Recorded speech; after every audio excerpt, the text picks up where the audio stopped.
வணக்கம். சற்று முன் கிடைக்கப்பெற்ற மிக முக்கியமான செய்தி ஒன்று வெளியாகியுள்ளது. அதிமுகவின் எம்எல்ஏக்கள் 25 பேர் தற்பொழுது சசிகலா அவர்களை தேடி சென்றுள்ளனர். கிட்டத்தட்ட அதிமுகவில் பல குழப்பங்களும் பிரச்சனைகளும் அதிமுகவில் பூகம்பமாக வெடித்துள்ளது.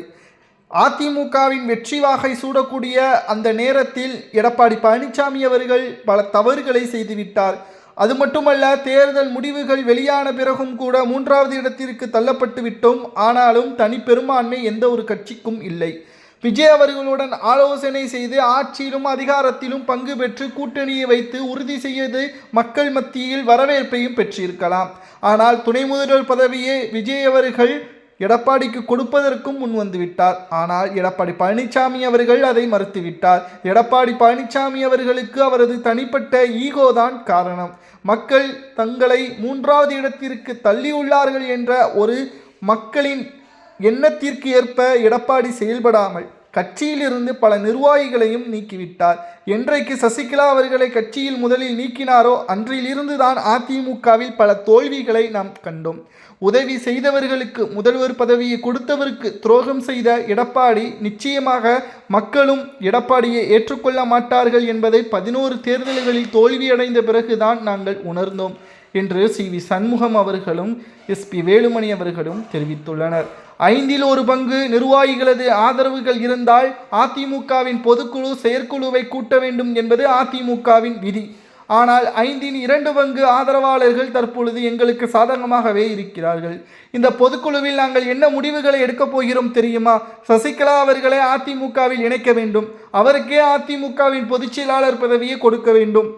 எடப்பாடியை நாங்கள் கட்சியிலிருந்து நீக்க மாட்டோம். அவர் அதிமுகவில் தொடரலாம், எம்எல்ஏவாக செயல்படலாம், ஆனால் பொதுச் செயலாளராக இருக்க வேண்டாம் என்பதை சி.வி. சண்முகமும் எஸ்.பி. வேலுமணி அவர்களும் தெரிவித்துள்ளது. அதிமுகவின் அரசியல் வட்டாரத்தில் மிகப்பெரிய ஒரு பிரச்சனை. இந்த பிரச்சனையை அதிமுகவின் தலைமை அலுவலகத்தை கைப்பற்றுவதோ எடப்பாடியை கட்சியிலிருந்து நீக்குவதோ என்பது கிடையாது. ஒற்றுமைக்காக வழிவகுக்கக்கூடிய ஏற்பாடுகளை தான் சி.வி. சண்முகம் அவர்கள் தெரிவித்துள்ளார்.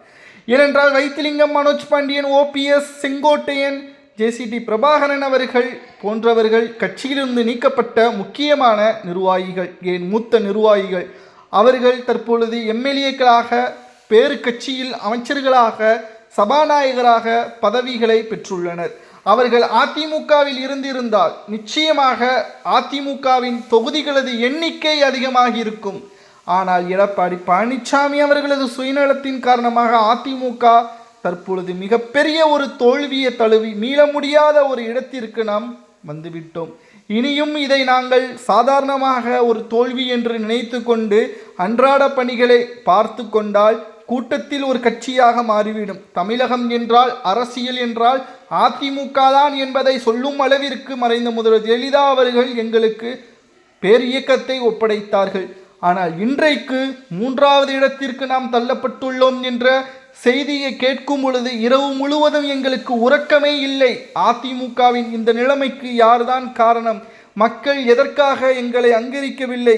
நாங்கள் என்ன தவறுகள் செய்தோம் என்று ஆராய்ந்த பொழுது கட்சிக்குள் இருக்கக்கூடியவர்கள் செய்த தவறின் காரணமாக மட்டும்தான் இந்த நிலைமைக்கு நாம் வந்துள்ளோம் என்று சி.வி. சண்முகம் அவர்கள் தெரிவித்துள்ளார். ஓபிஎஸ் அவர்கள் ஒரு பக்கம் திமுகவில் இணைந்ததும், சசிகலா அவர்கள் புதிய கட்சியை தொடங்கியதும், டிடிவி தினகரன் அவர்கள் புதிய கட்சியை தொடங்கியதும் ஒட்டுமொத்தமான ஆதரவுகளையும் நாம் இழக்க நேரிட்டோம். இந்த ஆதரவுகளை இழந்ததன் காரணமாக பெண்களது ஓட்டுக்களும் இளைஞர்களது ஓட்டுக்களும் முழுவதுமாக அதிமுகவில் இருந்து பிரிந்து சென்று விட்டது. இதனால் தான் தற்பொழுது தென் மாவட்டங்களில் நம்மால் முழுவதுமாக 2000 4000 ஓட்டுக்களில் தோல்வியடைந்தோம். கிட்டத்தட்ட 83 தொகுதிகளில் 3வது இடத்திற்கு நாம் தள்ளப்பட்டுள்ளோம். இதற்கு காரணம் ஒற்றுமை இல்லாதது. இதனால் தான் இந்த முயற்சியை நாங்கள் கையாண்டு கொள்கிறோம். 24 எம்எல்ஏக்கள் சசிகலாவின் வீட்டிற்கு சென்று ஆதரவுகளை கொடுத்து, நீங்கள் நிச்சயமாக கட்சியை தொடங்கினாலும் அந்த கட்சியை அதிமுகவுடன் இணைத்து நீங்களே பொதுச் செயலாளராக இருங்கள், நாங்கள் செயற்குழு பொதுக்குழுவை கூட்டுகிறோம் என்பதை சி.வி. சண்முகமும் எஸ்.பி. வேலுமணி அவர்களும் தெரிவித்திருப்பது அதிமுகவின் அரசியல் வட்டாரத்தில் மிகப்பெரிய ஒரு திருப்புமுனையாக மாறியுள்ளது.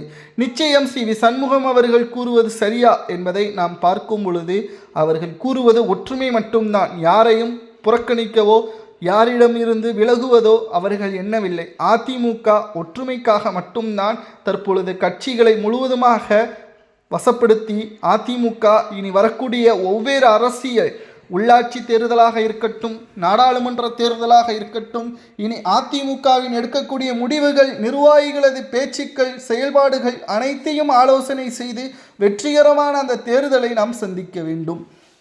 தற்பொழுது 161 தொகுதிகளில் போட்டியிட்டு அதிமுக கிட்டத்தட்ட 47 இடங்களை மட்டும்தான் நம்மால் கைப்பற்ற முடிந்தது. இதற்கு என்ன பதில் நாம் கூற முடியும்? மக்கள் நம்மளை அங்கீகரிக்கவில்லையா? நிச்சயமாக உட்கட்சியில் ஏற்பட்ட குழப்பங்களின் காரணமாக மக்கள் நம்மளை மறந்துவிட்டார்கள். நாம் மக்களை நேரடியாக சந்திக்க தவறிவிட்டோம்.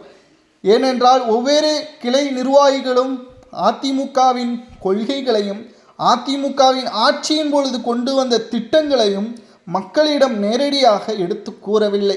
அதிமுகவில் சில 30 நிர்வாகிகளை எடப்பாடி ஒரே மாதத்தில் கட்சியிலிருந்து நீக்கியதும் அதிமுகவில் உள்ள ஆதரவுகள் ஒவ்வொன்றையும் நாம் இழக்க நேரிட்டோம்.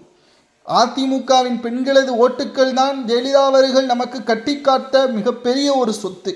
ஆனால் அவர்களது ஆதரவுகள் இன்று வேறு ஏதேனும் ஒரு கட்சிக்கு சென்றுவிட்டு அவர்கள் என்ற ஆட்சி அமைக்கிறார்கள் என்றால் நாம் சசிகலாவை மறந்ததுதான். சசிகலா அவர்களும் யாரையும் தனிப்பட்ட முறையில் இன்று வரை தாக்கி பேசவில்லை.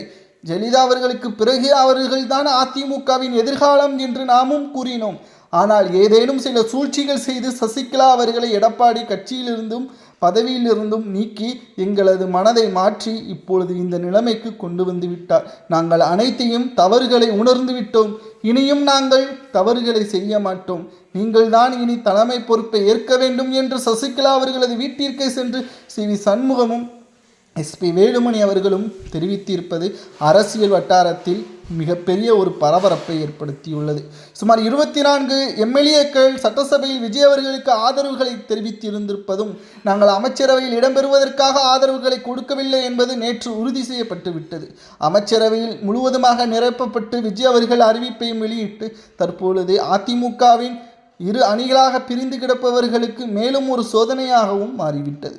எடப்பாடி பழனிசாமி அவர்கள் நாங்கள் அமைச்சருக்காகத்தான் இடம்பெற வேண்டும் என்று ஆசைப்படுகிறார்கள் என்று சட்டசபையிலும் பொதுவெளியிலும் பேசினார். நாங்கள் அமைச்சராக ஆசைப்படவில்லை.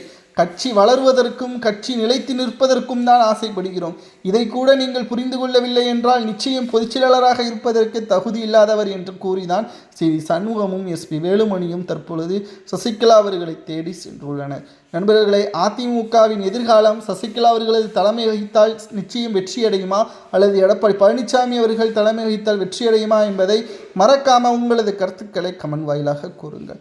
இதுபோன்ற அரசியல் செய்திகளை தெரிந்து கொள்ள மறக்காமல் லைக் மற்றும் சப்ஸ்கிரைப் பண்ணிடுங்க.